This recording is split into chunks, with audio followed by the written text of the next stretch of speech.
Good evening, and welcome back to the Grounded Sleep podcast. And in tonight's journey, we'll be going to sacred India. I lived in India for quite a while, and it is one of my favorite places in the world. I'll be taking a group there to a place called Ladakh in the Himalayas in September.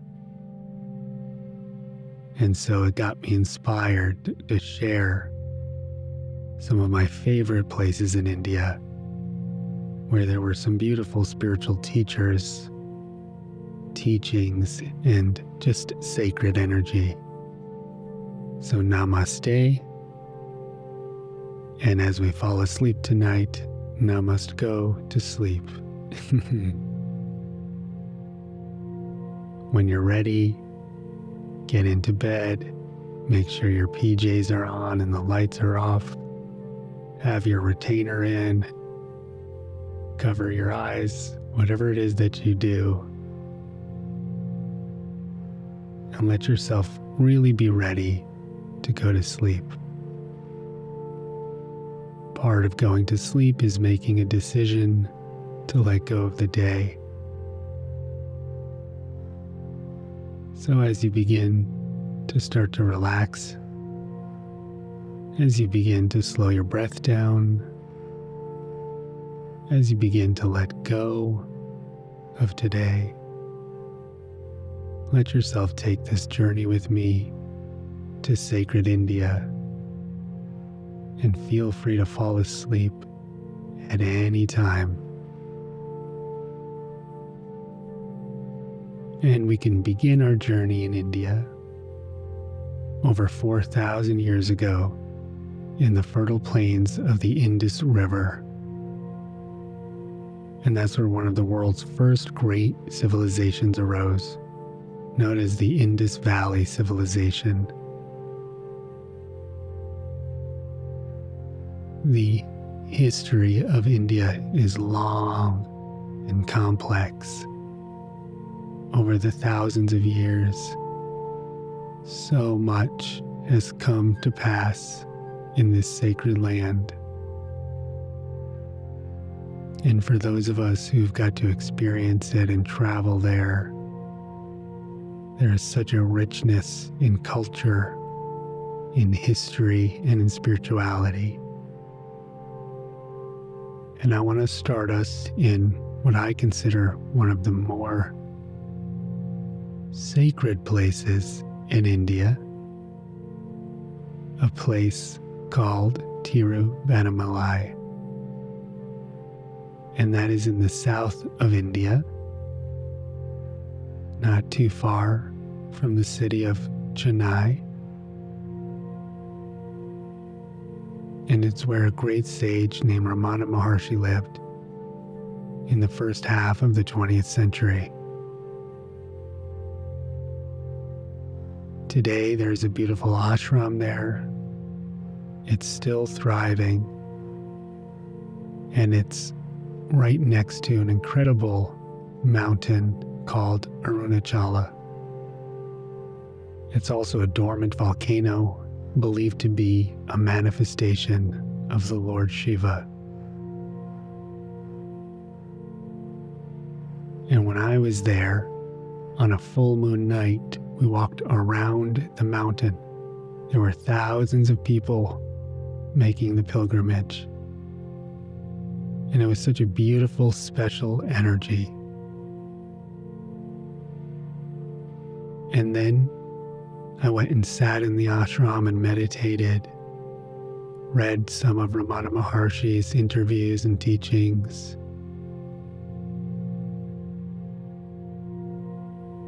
visited the cave he meditated in and found his enlightenment.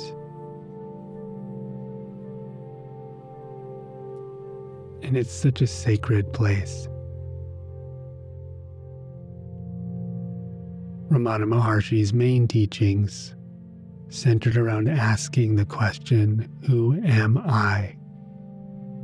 And encouraging his students to really look into themselves and find out who they really were.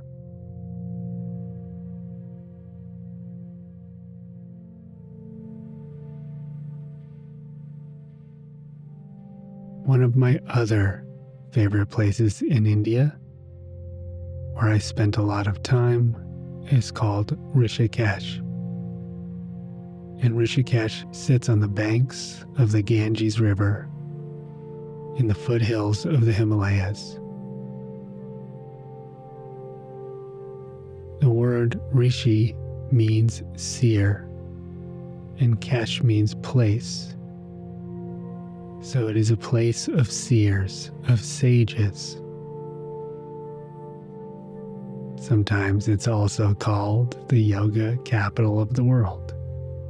There are countless ashrams up and down the river where people from all over India and all over the world come to meditate and to practice yoga and to practice their traditions.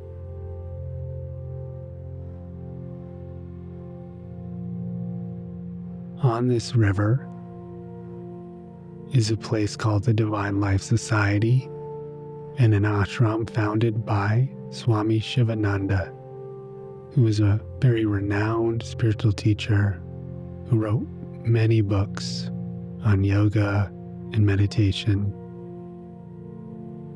And to this day, you can go to that ashram, see where he's buried, and really feel the energy.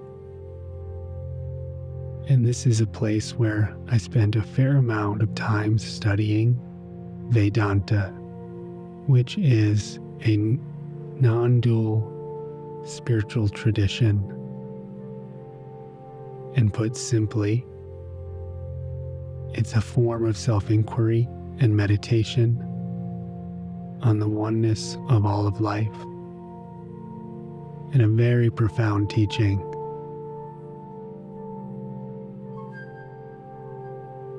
I love Rishikesh.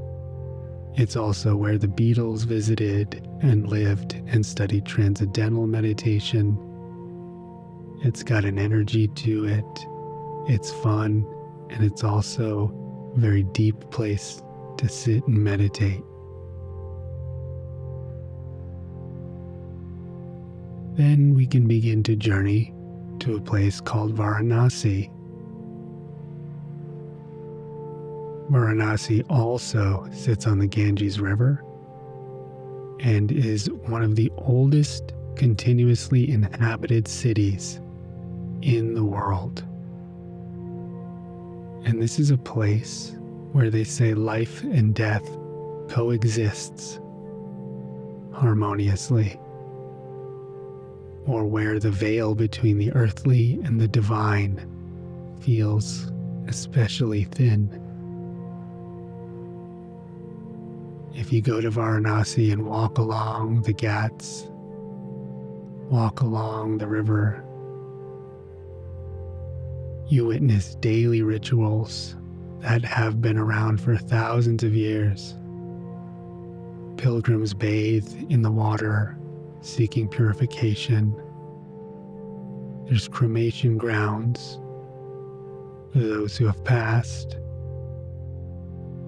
And despite the intensity that you'll feel in Varanasi, there's also a profound spirituality there.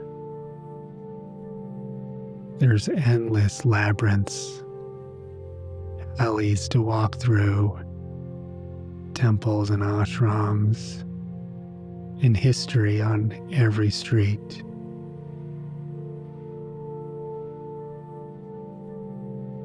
But Varanasi is not for the faint of heart. So make sure before you go there, you spend some time meditating.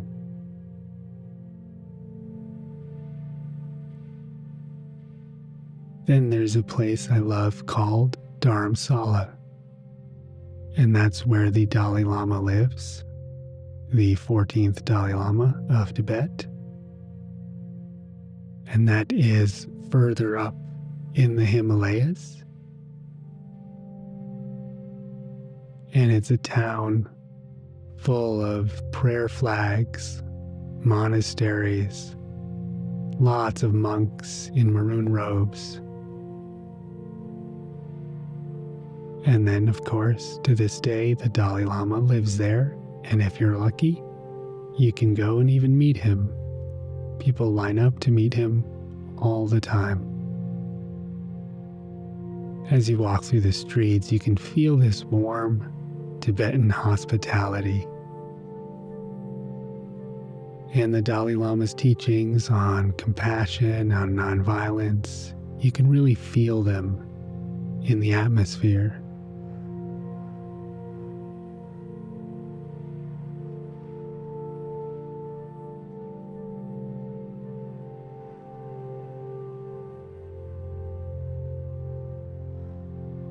So as we continue to journey, let yourself slowly but surely drift into sleep.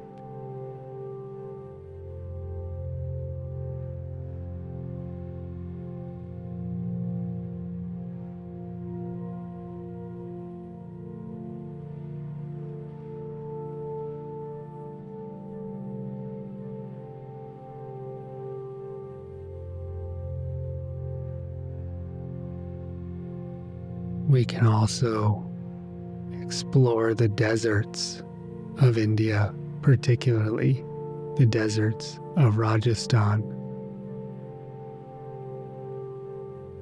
Here, the golden sands stretch to the horizon.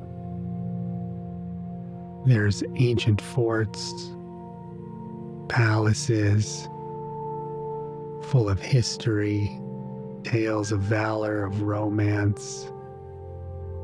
There are cities like Jaipur, the Pink City, the Golden City, where you can find emeralds and crystals and all sorts of jewels. You can ride a camel as the sun sets. And of course, late into the night, there's a canopy of stars, beautiful, bright, starry nights.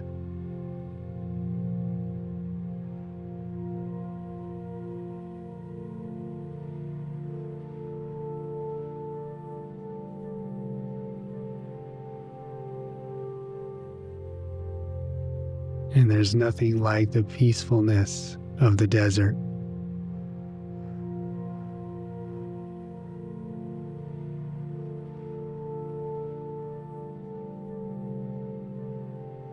Make sure you're breathing.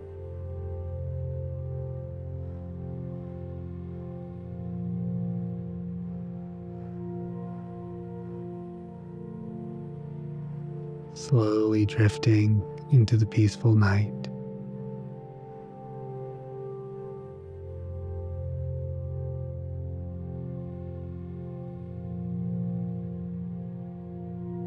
And let's finish our journey tonight in Ladakh, the land of high passes, mountains, valleys, and monasteries.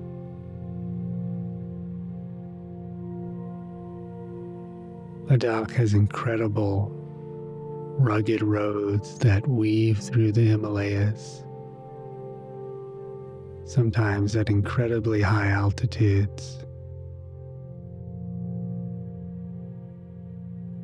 They say Ladakh is a place where the earth meets the sky.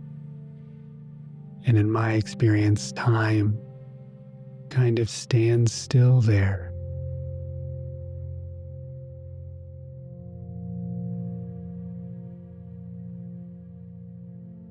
You'll find monks praying, chanting, turning prayer wheels.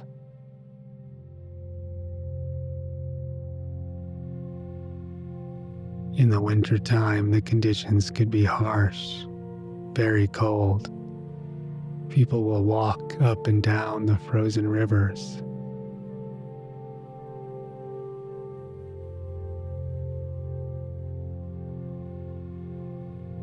You'll see Buddhist monasteries hanging off cliffs, small villages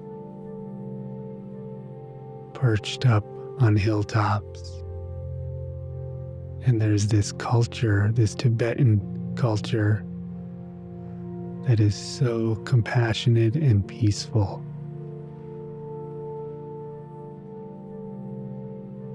And to me, this is one of the most beautiful and unique places in the world.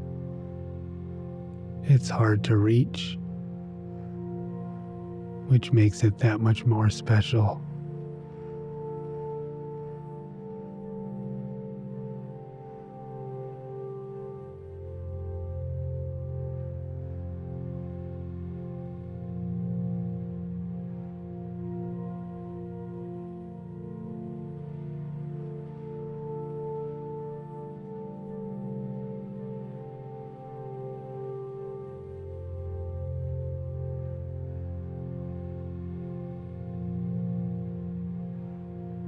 And there are so many more places in sacred India we could explore.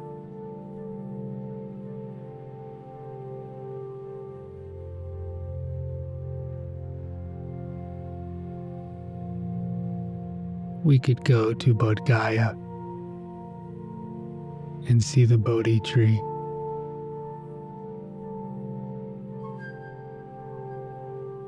That the Buddha sat under.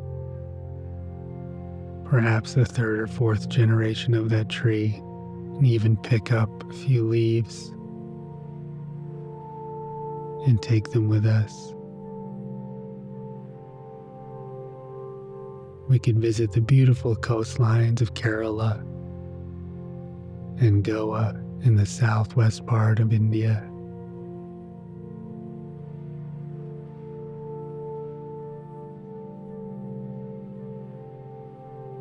And of course, we could explore the cities of India: Mumbai, Delhi, Chennai.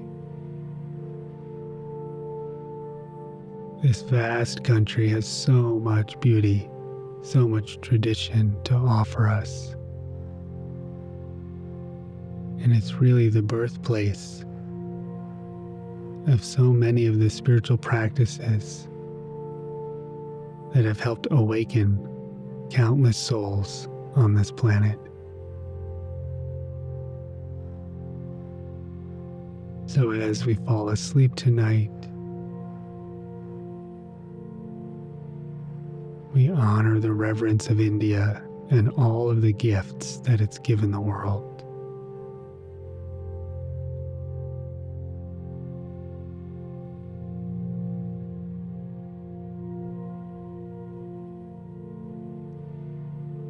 Allow yourself to drift off into a deep sleep,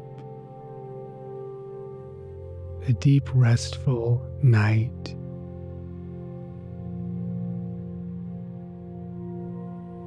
Where you can recharge, dream, and find peace.